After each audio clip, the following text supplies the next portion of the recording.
My name's Seb, this is a Nintendo 3DS, and this is a video about my Nintendo 3DS game collection. Jumping straight in, we have The Legend of Zelda Ocarina of Time 3D. This is a game I'm currently playing through at the moment. It is absolutely huge, and it's actually brilliant. I wish I played this game sooner.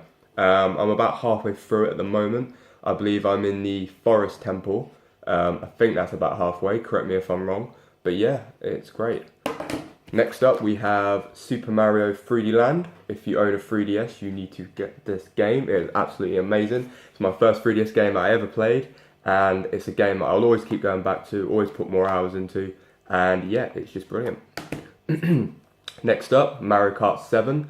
Not much to say about this other than it's just one of the best Mario Karts you can get, and it just so happens to be on Nintendo 3DS. Again, if you own a 3DS, buy it. Next up, Yoshi's New Island. Oh, right, dropping it. Yoshi's New Island. I got this game for about £15, I believe, from the Nintendo Selects line of games, and it's not amazing. It's quite average. It's not as good as the Yoshi's Woolly World or the original Yoshi's Island for the SNES, but it's still a solid enough title. Next up, first Pokemon game on the 3DS, Pokemon X. Not much to say other than it's great.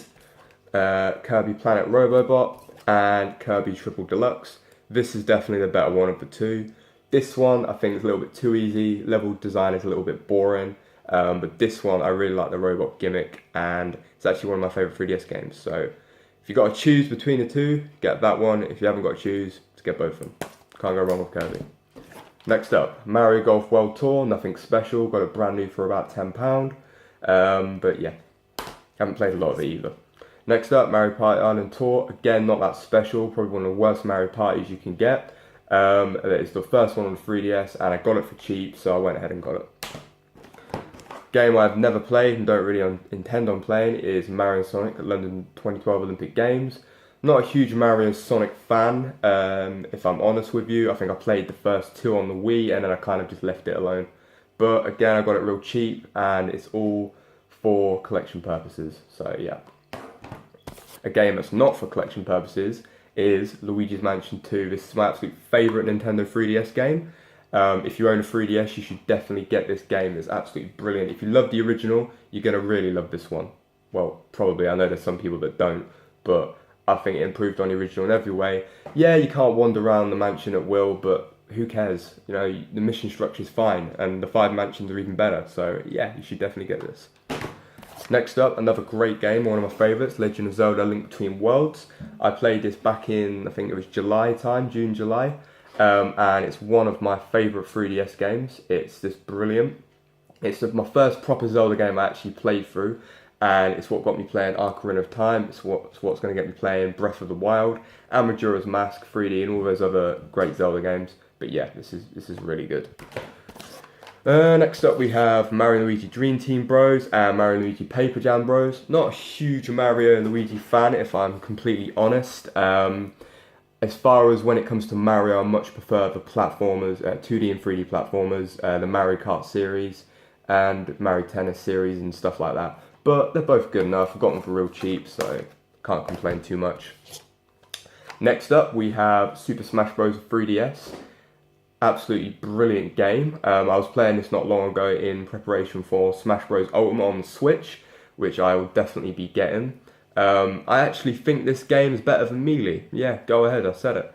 I think it goes, as far as the order of Smash goes, in my opinion, I think it goes the Wii U version, Brawl, 3DS, Melee, and then the original. It's just my opinion, guys, but they're all great in my opinion, other than the first one I haven't actually played. But yeah, that's the way it goes for me. I think it's brilliant. I actually played, and the reason why I say that, I actually played Melee earlier this year, and it's not as fun as it was when I was a kid. Whereas I've played other games that are like just as much fun, if not more. So that's the way I look at it. Next up, Poochie and Yoshi's Woolly World. Doesn't look or sound nowhere near as nice as the Wii U version, but it's got some cool kind of, it's got the Yoshi Theatre, which is some cool kind of clips about the dog Poochie, which I guess is fun. But other than that, as far as an actual platformer, it's got some good levels, got some good bosses, and it's not too bad. Next up, DK Country Returns 3D, one of my favourite 2D platformers of all time. This game is absolutely amazing. Just goes behind a little bit from Tropical Freeze in my opinion. Tropical Freeze was shorter, but I think it's a little bit more short and sweet, whereas this is more, it's got more levels, but I think the quality of levels was slightly just a little bit down from Tropical Freeze, but still amazing, and you can get it on the 3DS for cheap now, as it is part of Nintendo Selects. So you definitely should get that. Next up, Pokemon Alpha Sapphire. This is a great remake of a great game, which was on the GBA. Yeah, not much to say about that other than, yeah, it's really good. Oh, New Super Mario Bros. 2, not much to say other than classic Mario action. Puzzles and Dragons Super Mario Bros. Edition, this game's absolute trash. You can get it for about £5, go ahead. If not, wouldn't bother with it. So that's the first pile up. Got a lot of 3DS games, so I just want to kind of go through them quite quick. Next up, I have Mario vs Donkey Kong, Minis on the Move, and Minis March Again, and then Mario vs Donkey Kong, got it the wrong way, Tipping Stars. These are both download code in a box. I collected them I got them for collection purposes. I actually wanted the physical case, but they're both not very good, to be honest. The first Mario vs Donkey Kong was great, the second one was okay. Every single one after that, the quality's just been declining, and yeah. But next up, Super Mario Maker 3DS. Not too bad, not as good as the Wii version. For some reason, you cannot share your levels online. It lacks a lot of the functionality that the Wii version did. However, it does have a single-player campaign, which I actually find really enjoyable, and it's like playing through another 2D Mario game. So think about it, you've got two 2D platformers on the 3DS. You've got New Super Mario Bros. 2, and then you've got this one. So yeah, it's not too bad.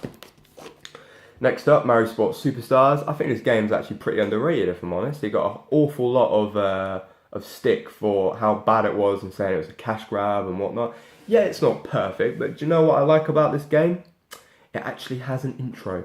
It has a sports intro, which Mario Tennis Aces, a brand new Switch game, lacked. Petty, I know, but yeah, so it's not too bad. Next up, Mario Tennis Open. It's an average tennis game, it's not too bad, not as good as the one I just bashed, Mario Tennis Aces, but it's still decent enough. Pokemon Moon, one of my favourite Pokemon games of all time, probably my third favourite.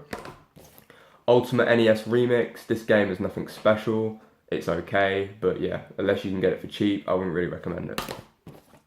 Next up, Paper Mario Sticker Star, again a game that's quite hated. I can kind of see why. If it's all focused on stickers and it's all gimmicky and it's very easy to get lost. I mean, without a guide, you're probably not going to be able to complete this. But yeah. Next up, Hyrule Warriors Legends. Haven't actually played through this yet. I do intend to in the future at some point, but it looks good enough. And then on to the last few now. We've got Mario Party, the top 100. Again, a game that received an awful lot of criticism. Although the boards were bland on it, it still does have 100 of arguably the best Mario Party games in the series. I mean, you know, on 3DS, so it's really not actually that bad if you think about it. But yeah. Mario Party Star Rush, this game is pretty bad. I can see why a lot of people think, you know, it's not that great. It's got a lot of extras on it, which I do like. However, it takes about a year to unlock everything. It's very slow. And the boards are quite boring and generic. But me and my girlfriend had quite a lot of fun playing through this, and this one actually, to be fair. So, it's not that bad. But Mario Party should really be played on the big screen, in my opinion. Next up, one of my favourite 3DS games, and one of the most recent releases, WarioWare Gold. I absolutely love this game. Again, I think it's quite underrated. How it only got like an 8.0, no, a 7.0 on IGN or something like that. I mean, come on guys, it's WarioWare, and it's got like over 300 micro games. Yes, a lot of them were recycled. However, they're all new graphics, they're all new sound, and if I'm honest with you, it's kind of cool playing the game and thinking, oh yeah, I remember that mini game, and then playing the next one thinking, oh wow, this is a completely new one, you know? And the amount of unlockables on this as well is absolutely brilliant. More than any other WarioWare in the series, so this gets a thumbs up in my opinion. Last three games. This is a remake of the classic GBA, Mario & Luigi Superstar Saga. Got really far on this one, and then I just kind of lost interest in it. I'm not I'm not a big RPG, Mario RPG fan. I don't know why. I appreciate that they are good games, especially this one. But I got about 15 hours into it and I just couldn't be bothered. I kept getting lost. But it's still good enough. Next up, Detective Pikachu. This game's good, although it's very wordy. I really like how the characters have their voice acting. It really brings personality to the game, and it really makes it that much better than if there was no voice acting at all and you're just reading the words. It would have made it that much more kind of boring. The gameplay is simplistic, but it's still good. And my last 3DS game that I own at the moment is Pokemon Ultra Sun. Not too much different from Pokemon Moon. I actually prefer Moon due to its originality. This is still good enough, but this is a bit of a cash grab. If you own Sun and Moon, I wouldn't really recommend getting this unless you're a massive Pokemon fan, because there's not an awful lot new to this game. I mean, you've got a few new Pokemon, there's a few new different kind of tweaks added to it. There's quite a lot of little different tweaks, but there's nothing really significant apart from, I don't know if it's like Ultra Beast or something like added to it, something like that. But yeah, I'm not really interested in that, if I'm completely honest. But yeah, so that's my Nintendo 3DS game collection. I do actually also own Silver, Gold and Crystal, the download codes in boxes. However, I cannot find them at the moment, so yeah, I couldn't show you guys them. I do want to get more 3DS games in the future. They've got the Luigi's Mansion coming out in October, and we've got a Direct just around the corner, and I'm sure they're going to announce more great 3DS games and Switch titles. So thank you very much for watching my video. If you enjoyed it, don't forget to like or subscribe, and I will see you guys again very soon. Thank you for watching. Have a nice day. Goodbye.